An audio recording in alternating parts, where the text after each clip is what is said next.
리터러시 DNA 챕터 2를 시작하기 전에 잠깐 우리 챕터 2 말고 챕터 1에서 뭘 배웠었는지에 대해서 간단하게 복습 정도만 하고 넘어가고, 그리고 챕터 2를 하기 전에 정말 꼭 알아야 되는 개념들이 있거든. 그거를 내가 여기다 이렇게 정리를 해놨어. 이쪽으로 한번 와주실래요? 이것도 같이 나랑 살펴보고 그 다음에 챕터 2로 들어갈 거야. 그러니까 우리 같이 챕터 1에서 뭘 배웠었는지 간단하게 한번 복습하고 들어가자. 일단 챕터 1을 설명하기 전에 이거부터 필기를 좀 해주시고 들어가죠.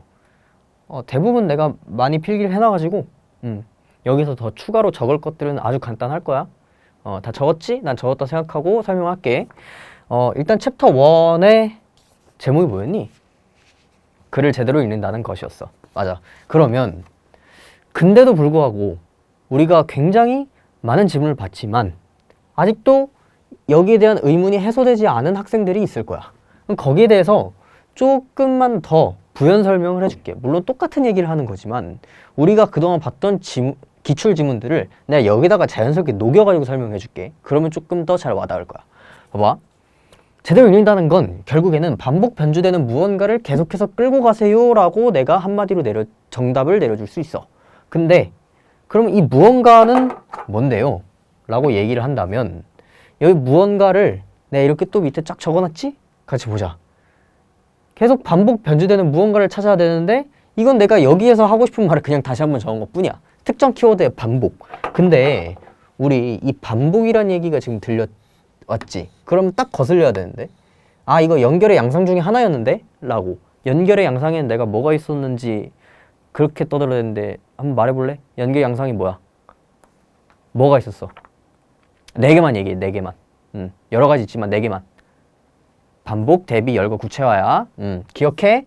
그 중에서 반복하고 대비가 많이 쓰인다고 했는데 봐봐. 특정 키워드가 이렇게 반복되면 당연히 끌고 가주셔야 되겠지. 이건 당연한 거야. 이건 설명할 게 없어.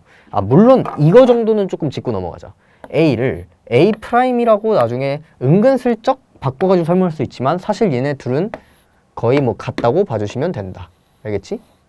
같다. 아유 판서가 엉망이야 아주 그냥. 어쨌든 이거는 뭐 그냥 누구나 다 아는 얘기니까 차치하고 여기를 좀 더 신경 써서 얘기해주고 싶어. 사실 챕터 1 지문을 하면서 경우의 구분들이 꽤 많이 나왔기 때문에 여기에 대해서는 한 번 더 자세하게 짚고 넘어가자고. 경우의 구분이라는 건 무엇이 어디서 그리고 어떻게 같고 다른지를 잘 찾아주세요 라는 얘기거든. 그럼 봐봐. 결국에는 이걸 한 글자로 한 단어로 줄이면 대비야, 대비. 그러면 지금 벌써 연결의 양상이 2개나 나왔네? 봐봐. 반복과 대비가 나왔어. 근데 내가 아까 말했지. 반복과 대비는 연결의 양상 중에서 제일 많이 쓰인다고. 그래서 얘네 둘은 당연히 자명하게도 제일 중요하지.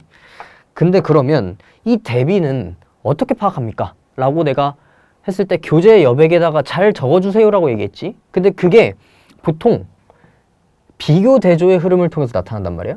비교대조. 근데 그 비교대조는 무엇을 비교대조합니까? 라고 물어봤을 때 보통 이거를 조금 가로쳐 줄래? 시간 변화부터 인물 등 여기까지. 봐봐. 이게 보통 비교대조의 요소로 쓰여. 무슨 소리십니까? 라고 물어보면 봐봐. 시간이 변할수록 시간이 T1에서 T1으로 아니지. T1에서 T1으로 가면 안 되지. T1에서 T2로 변했다고 치자. 그럼 봐봐. 여기를 유년기라고 가정하고 여기를 지금 내 나이라고 해보자고. 이걸 나라고 해보자.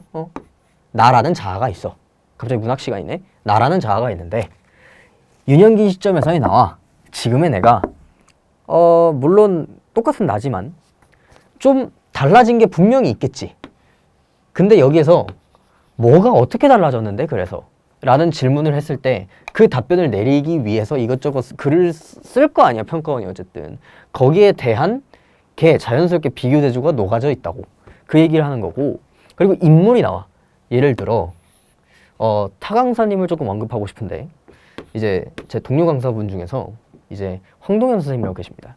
근데 이제 그 황동현 선생님과 나에 대한 공통점과 차이점을 이제 설명을 하는 글이 있다고 치자. 그러면 나, 그러니까 최대역과 이제 황동현 쌤은 그냥 동만 적을게.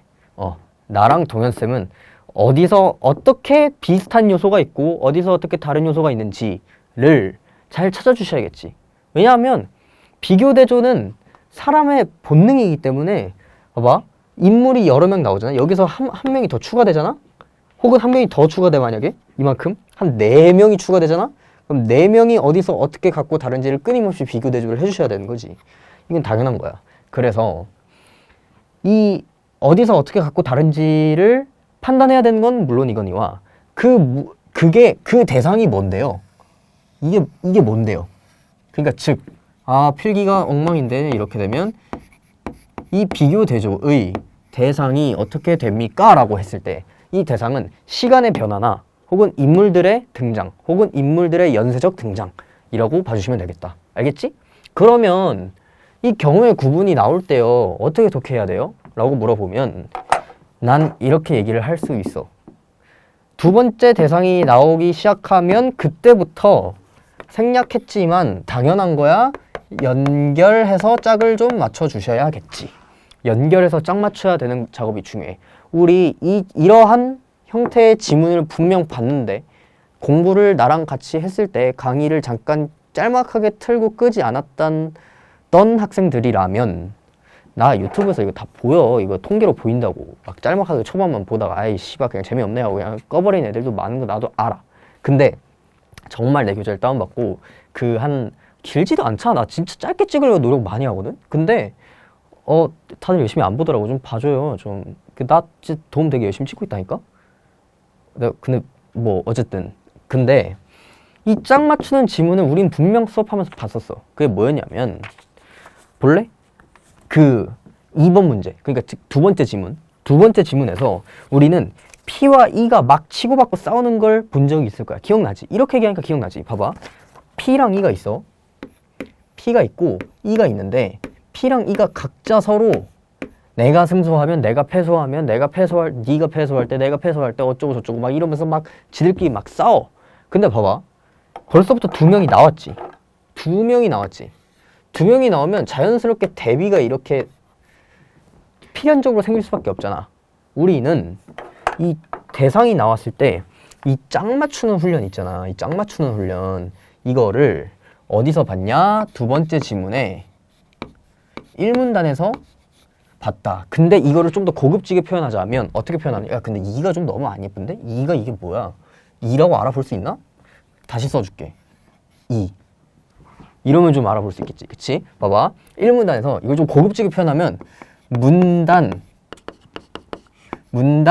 내에서의 비교 대조다. 근데 우리가 문단 내에서의 비교 대조만 봤냐? 아니야. 이 지문이 좋은 지문이라고 내가 왜 얘기했냐면 문단 내에서 이렇게 비교 대조가 됐는데도 그 다음에 기억나지? 막 이렇게 끝났잖아. 막 지금까지 이 사례는 풀기 어려운 논리 난제로 거론된다. 막 이러면서 논리 난제. 근데 여기에서 갑자기 법 조항이 나오면서 법적 뭔가 개념이 나오면서 이 개념이 이거 얘기하는 거였네 하면서 지금 역순행적이라고 표현할까? 역순행적으로 이렇게 달라붙었지.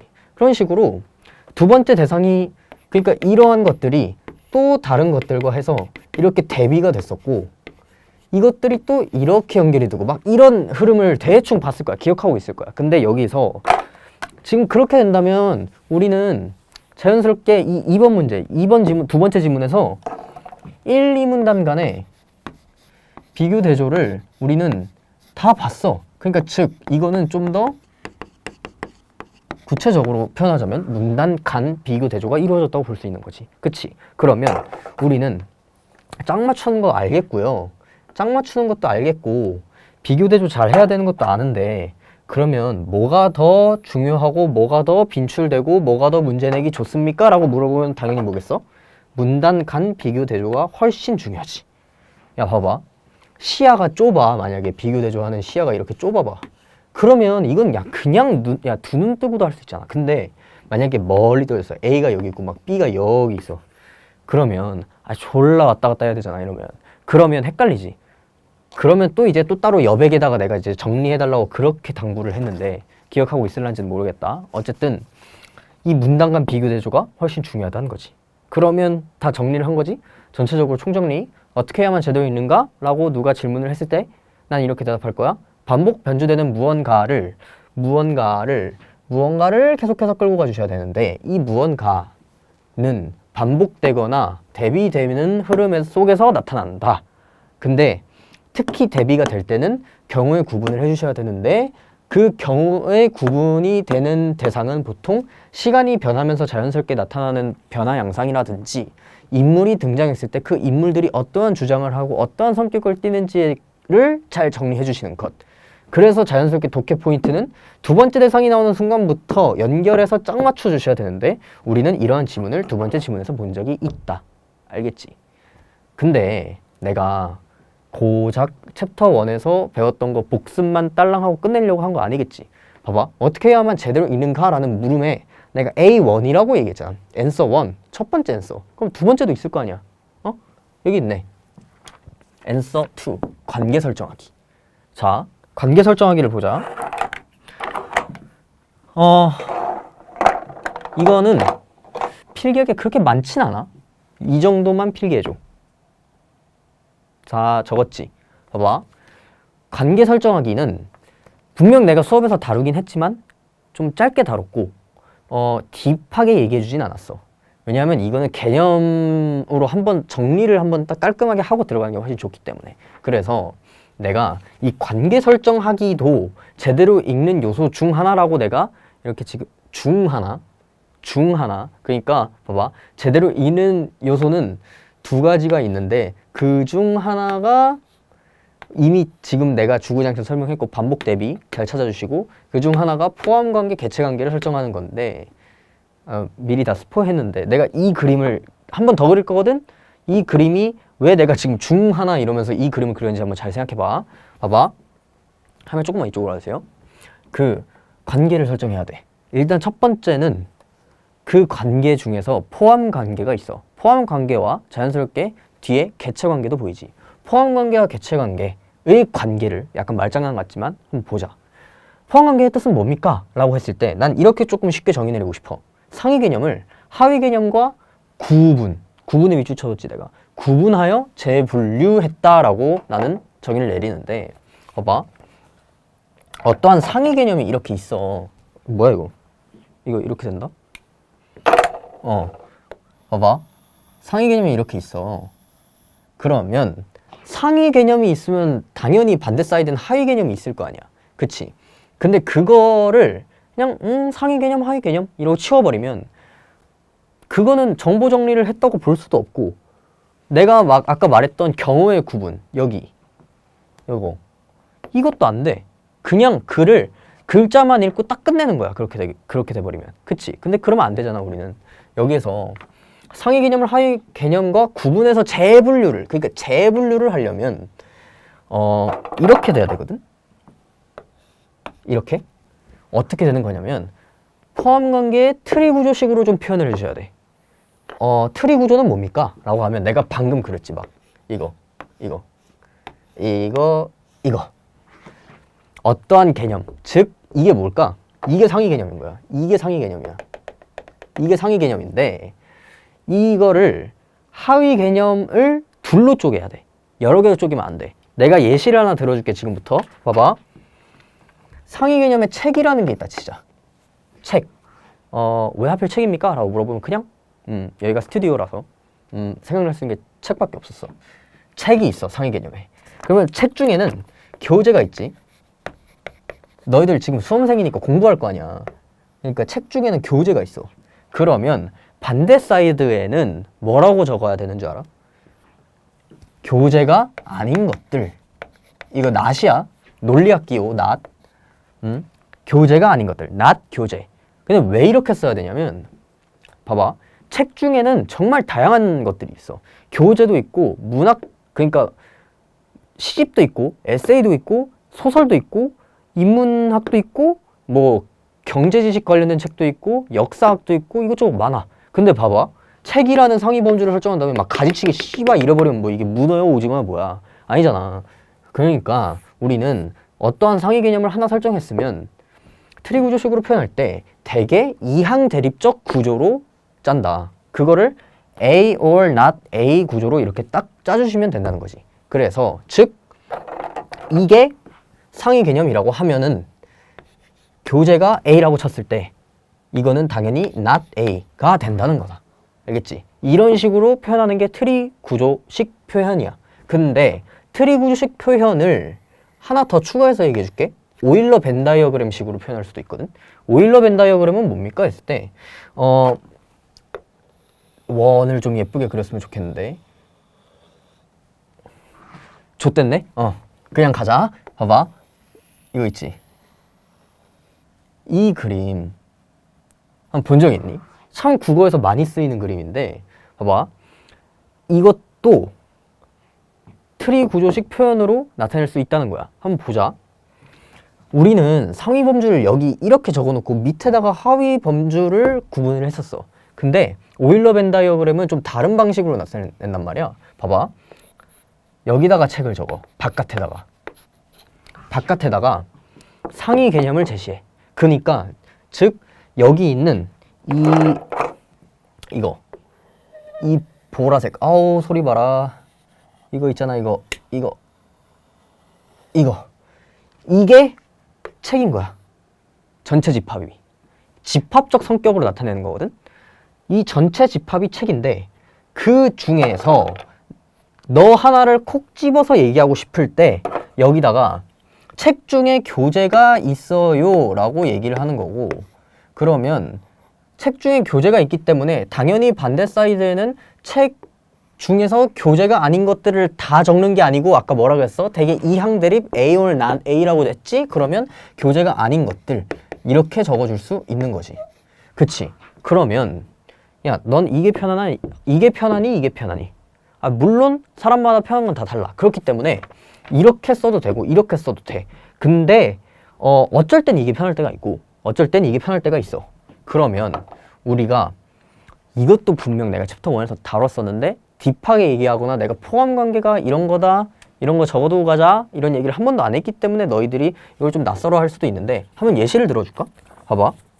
우리 첫 번째 1번 문제 한번 가볼래? 1번 문제 첫 번째 지문. 우리 글을 제대로 읽는다는 것 첫 번째 지문에서 내가 뭐 했었니? 기억나? 활성화 에너지 어쩌고저쩌고 그거 얘기했잖아. 그거 열심히 들었지? 그게 제일 쉬웠어. 근데 거기에서 우리 밑에서 글 봐봐. 지문 봐봐. 지문에서 밑에서 네 번째 줄로 가면 화학산업에서는 주로 고체 촉매가 이용되는데 라고 했는데 이거는 여기다 예시를 적기에는 좀 공간이 없으니까 이쪽으로 한번 와볼까? 봐봐. 화학산업에서는 주로라는 표현을 썼어. 주로라는 표현을 썼어. 그러면 화학산업에서는 고체 촉매가 이용된대? 그러면 상위 범주는 당연히 촉매라고 세팅을 할 수 있을 것이고, 그치? 촉매라고 세팅을 한 다음에 그 하위 범주에서 두 개로 이항 대립적 구조로 나눠봐.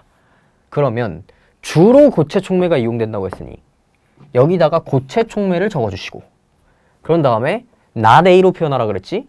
고체 촉매가 아닌 것들로 이렇게 이항 대립적 구조로 나타낼 수 있는 거라고. 알겠지? 그러면 만약에 여기서 굳이 반대 추론을 해보자면 뭐 액체 촉매나 기체 촉매이지 않을까?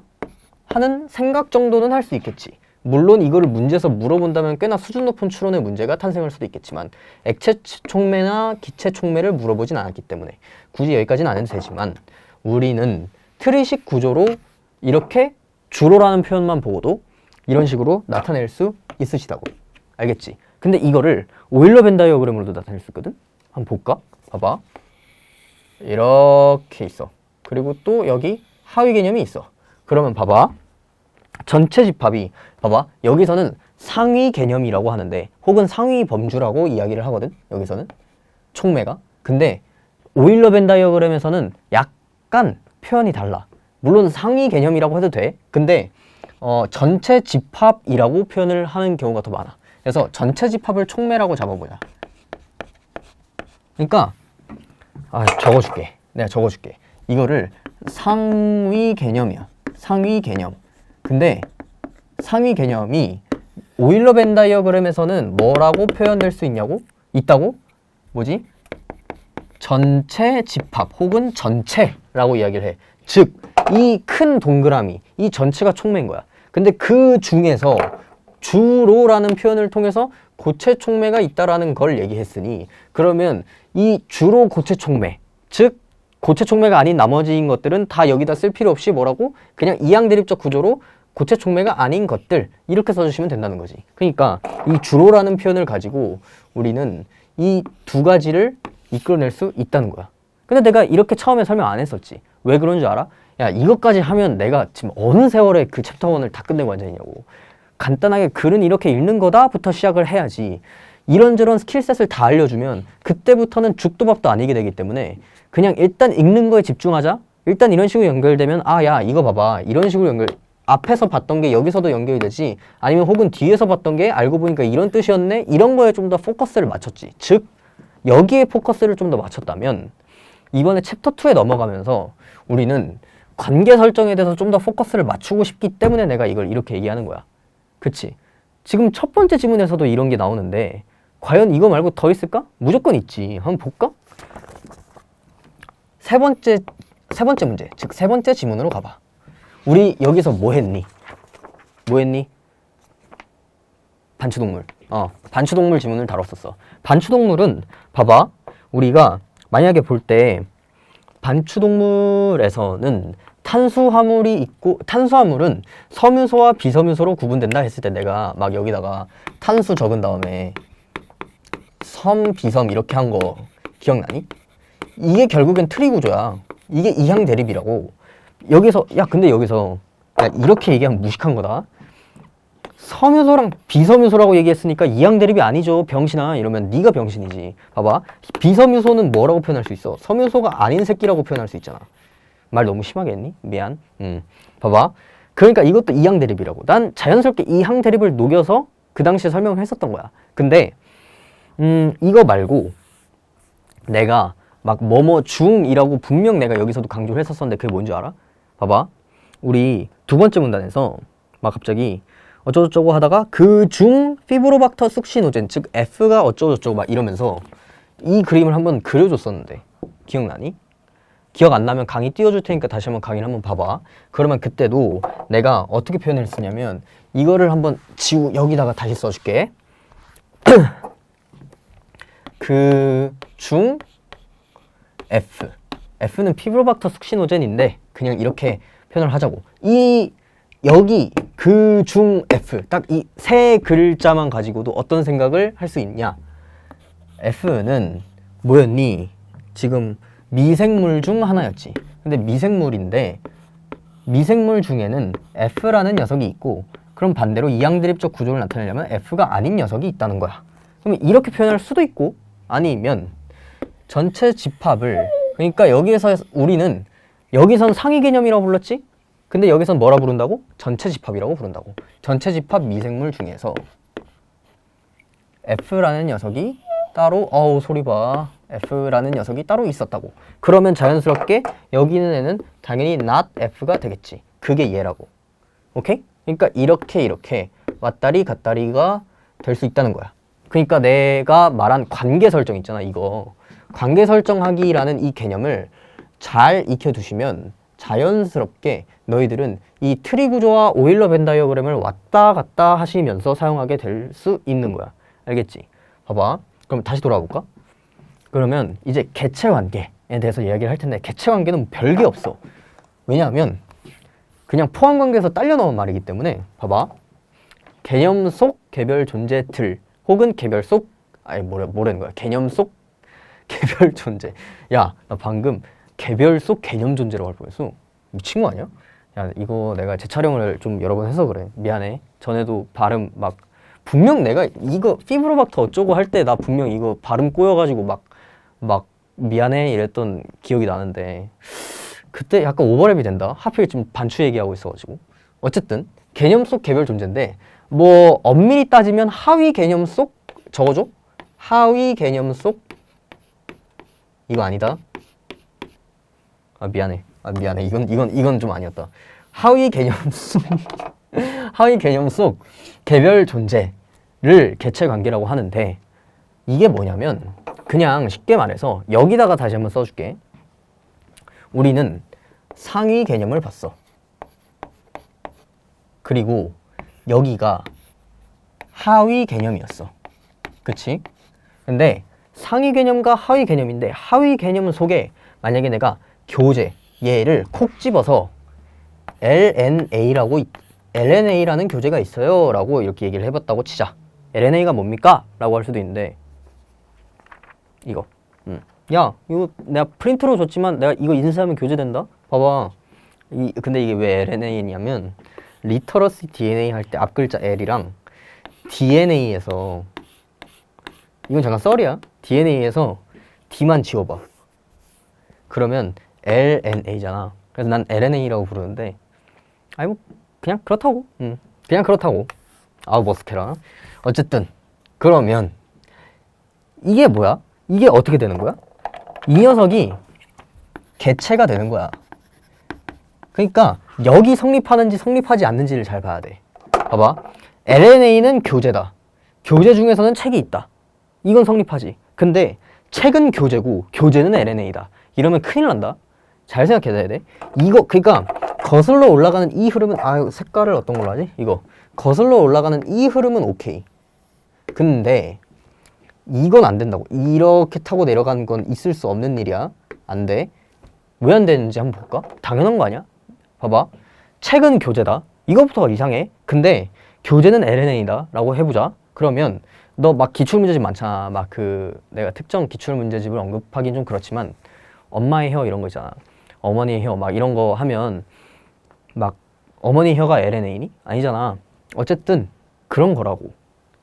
그러니까 교재 중에서 LNA가 있는 거지. LNA는 무조건 교재다라고 일반화를 해버리면 모든 것들이 다 지금 LNA가 돼버리는 이상한 현상이 발생하는 거야. 그러니까 우리는 이런 상위 개념과 하위 개념, 또 하위 개념 속에 있는 그 개별 존재까지 잘 파악을 해주셔야 된다는 거까지 얘기를 할 수 있는 거지. 그러면 이 개체 관계는 굳이 왜 얘기하신 겁니까? 추가로 필기할 것도 없는데? 라고 얘기를 하면 그건 또 아니야. 봐봐. 여기를 볼까? 이걸 오일러 벤 다이어그램으로 나타내보자고. 봐봐. 책 중에서는 교재가 있어. 우리는 굳이 이 교재를 강조하기 위해서 오일러 벤 다이어그램으로 전체 중에서 부분을 교재로 삼은 거야. 근데 이 교재에서 한 번 더 강조하고 싶은 무언가가 있다면 여기다가 이거를 적어주겠지. 이렇게 또 그려서 표현할 수 있겠지. 이렇게. 그러면 이 보라색 동그라미는 뭐가 되는 거야? 지금 내가 여기서 적은 이 LNA라는 리터러시 DNA 교재가 되는 거지. 그럼 나는 책 중에서는 교재가 있는데요. 교재 중에서는 LNA가 있어요. 라고 이야기를 하는 순간 난 리터러시 DNA를 아주 강조하고 싶어서 지금 이걸 굳이 예시로 드는 것. 오케이? 봐봐.